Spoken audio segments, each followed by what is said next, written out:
Teachers Online Conference. We're all about online teaching today, and Vince is going to be speaking to you about English for academic purposes. So I'll leave you with him. Thanks, Vince. Yes, well, yeah, actually, yes and no. I want to share my experience about platform teaching, and I did this at university for some years. So I want to talk about virtual environments and just focus on learning management systems. And I guess the confusion there is it's there because I did this for academic purposes, but anyways, so yes, Vince, so the idea, could you just put your slides into present mode, please? Yes, thank you, Sean. All right.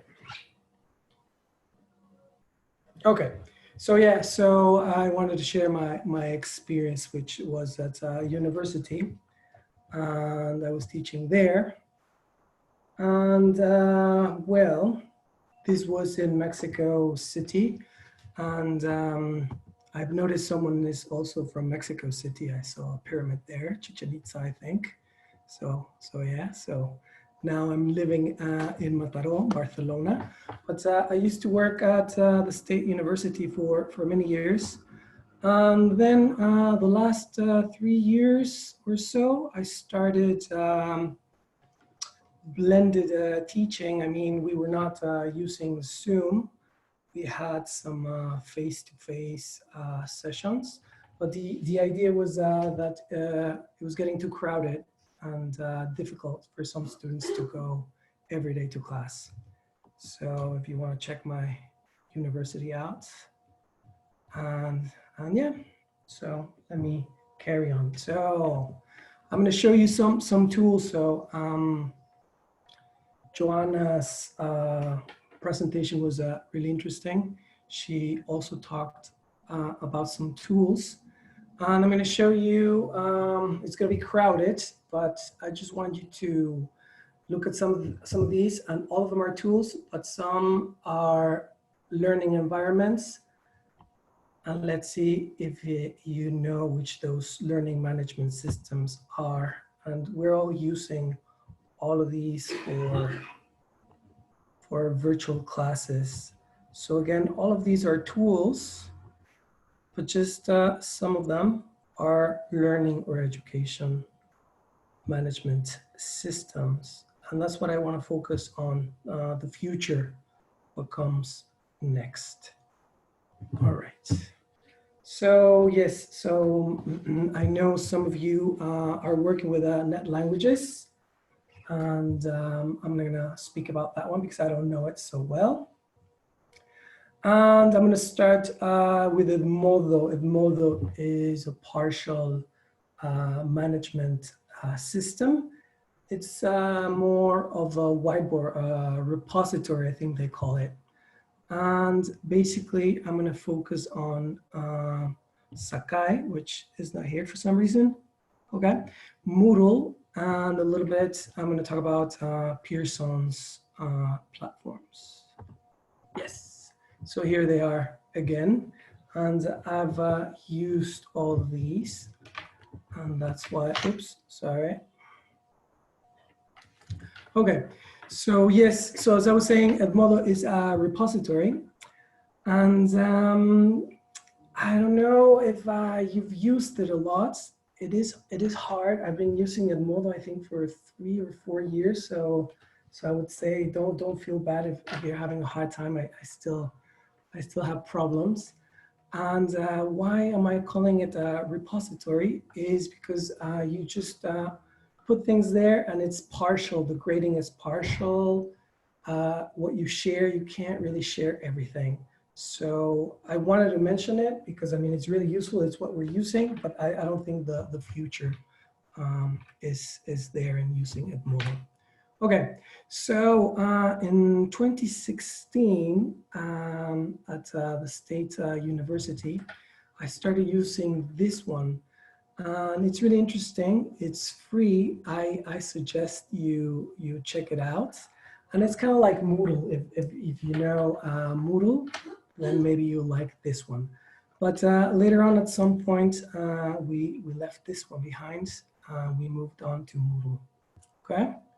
So I hope you're using Moodle. I think the future really is there. And just, yeah, someone said this before. I don't work for these people, but I really like their platform and I've used it. So at university, again, we were using Sakai. Then we moved to Moodle. And then I was using Moodle at one school, and at the other one, we were using Pearson's My English Lab. And yeah, okay. So again, I know some of you are working with net languages. I'm not sure, I've seen it. I'm not really sure how it works. I think it's also an education management system, but I really don't know it. So I'm not going to speak about net languages either. Okay, so I'm going to start with Sakai. I'm not going to be very technical, it's just easy. And probably first, things I didn't enjoy, I didn't like about Sakai.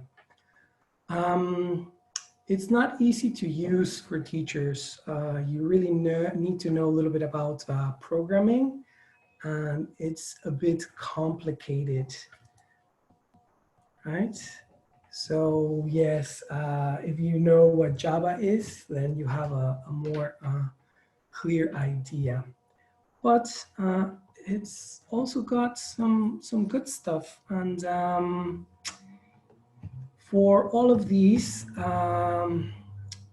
Pearson's platform, even Moodle and Sakai, you need a server. Sometimes the company Moodle, they help you, or Sakai. But you're gonna need a server. But what's super good about Sakai is that if you're using your own school server, you need somewhere to put your information. It is very easy for your server. It's not loaded with information. And again, it's free. Moodle is also free. It's base form. So there, if you want to check it out, yes, okay. But I suggest you start studying Moodle. But this is a possibility for the future of online learning. Okay, so I move on to Moodle now. And again, I've been using Moodle, I think since 2017, 2018. I've probably given I don't know, maybe 4 or 5 classes using Moodle, 5 semester classes, and I still have problems. So don't feel bad. I think it's practice really. There's a lot of information there. So don't feel bad about using a Moodle or Moodle. Okay, so things I or we didn't like about Moodle. Okay. So it's a little bit more complicated than Sakai. So yes, that's why it looks kind of pretty, but it's heavy. So at your school, if you're going to be using it and sharing it with other teachers, you need a good fast server. Then again, yeah, you can't really use it for a whole school. This is more the free version, let's say. Well, all of it is free, but if you are going to use it for a whole school and many students, you need a server. And it gets kind of complicated. Well, the positive things, it's easy to use. It's easier to use, believe me. And more than Sakai, it's kind of like Edmodo, yeah. So it's friendly. And for example, if you're using Edmodo, you can't really paste a lot of exercises, let's call them exercises, or tools directly to Edmodo. But with Moodle, it's easier. It's more transparent. You can just paste their Flipgrid, for example, or some other page, and it's going to be easier for the student to get directed there. All right. So it's just, I'm just playing a little bit. So I'm going to show you some information, and let's see if you were paying attention. Okay. So there we have that one. It's free, yeah, but you need a server. You need to create content, of course, and you must know a little bit about programming, yeah. So I left that one. That's not my best choice. Okay. Hello. Hello. This is my first choice. Yeah, I'm not going to tell you what it is. It's free, but you need a good server. Of course, you need to create content, but this is easy to program or easy to use, right? So let's see if you remember. And the last one, which I just mentioned really briefly, but I did mention it, so maybe you can imagine what it is. It costs, yeah, there's a course book integration. But it's really helpful. It's gonna show you what your students are doing and how many hours they have taken. Edmodo doesn't do that so well. Sakai can do that, and also Moodle. So then my third place is Sakai. My first one is Moodle. And then again, I don't work for Pearson, but I really like their platform. It's really, really helpful. Of course, at some point, all of these are gonna cost the school, not the individual, but the idea is that we need to migrate to some of these and use a server. So let me continue. So yes, so I was working with a group of teachers, half a dozen or so at 2 different schools, and I'm just going to share with you what I learned. And this is about classroom mechanics themselves. And so that was really good to see Joanna's talk before, because now you know a little bit about blended, flipped classroom and so on. So this was super good. Yeah, so our classes kind of looked like this. I'm going to explain. Students would arrive to class ready, prepared, because they knew the topic. They were doing this before. And then you would practice this, the topic in the classroom. And then maybe at the end of the class, you could present the next topic. If it was something hard, you could show the students what it is, what they're going to see next. And then you would just basically repeat. So they're working at home. They don't have to come to class. They practice the next grammar point, let's call it. Okay. So yes, so and I think it's very student centered. So it was always this telling them what they were going to see next. So at home, they're using all these tools. It could be Edmodo.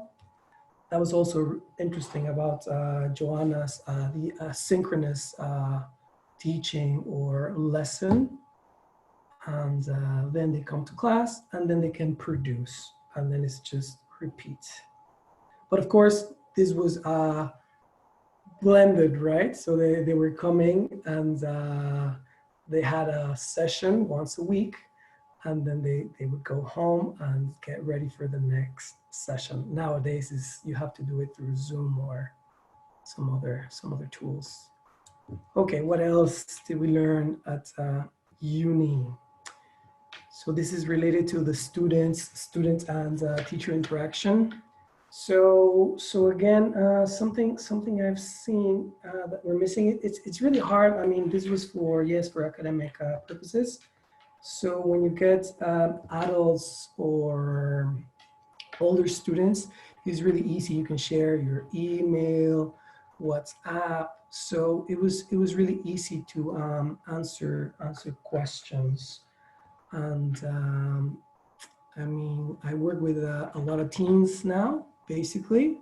So it's only Edmodo, and of course Edmodo lets you know when they have queries, but it just takes time. But something we learned is that you have to answer really all their queries as soon as possible. So yes. And I guess being fast about it, being very clear, because things really, really get complicated. I'm sure you've seen these with your colleagues when you're chatting using Slack or whatever. So it really depends, but if you could record a message, if it's for teens, you could do it in Edmodo. You could do it in Flipgrid. If it's with adults, just call them, leave a message. Again, this I think the future of learning is really student-centered. This flip and blended classroom through a virtual medium. Okay, so I'm almost done.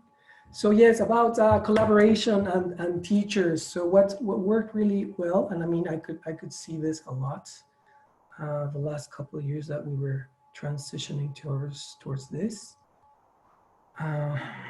So it depends what you use, but if it's Sakai, you need someone who speaks English, of course, who knows a bit about the technology. And all these Sakai and Moodle, there are templates, so someone can start it and then you can add on it, which is really cool, because someone did the basic for you, and then you can change the subject or add some other exercises, and there's always a backup. You're saving a backup. And you're sharing a workload. So we would divide, someone would do an exam, an exercise, and it would suggest that you start saving everything as a Word document so you can edit it and then just put it up in Moodle. It's really easy, it takes PDF and doc files really easily.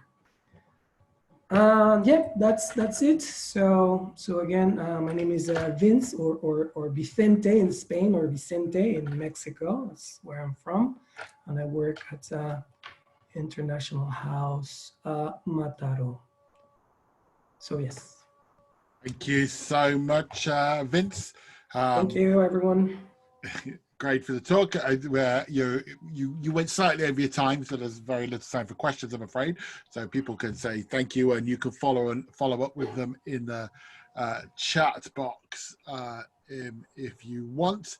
So thank you very much. If you could if you could stop sharing your screen for us, then we'll switch off your mic, switch off your camera. Thank you. Thank you, Sean. Bye-bye for now. Let's stop his video. There we go. So hello everyone. If you're just joining us, you're listening to the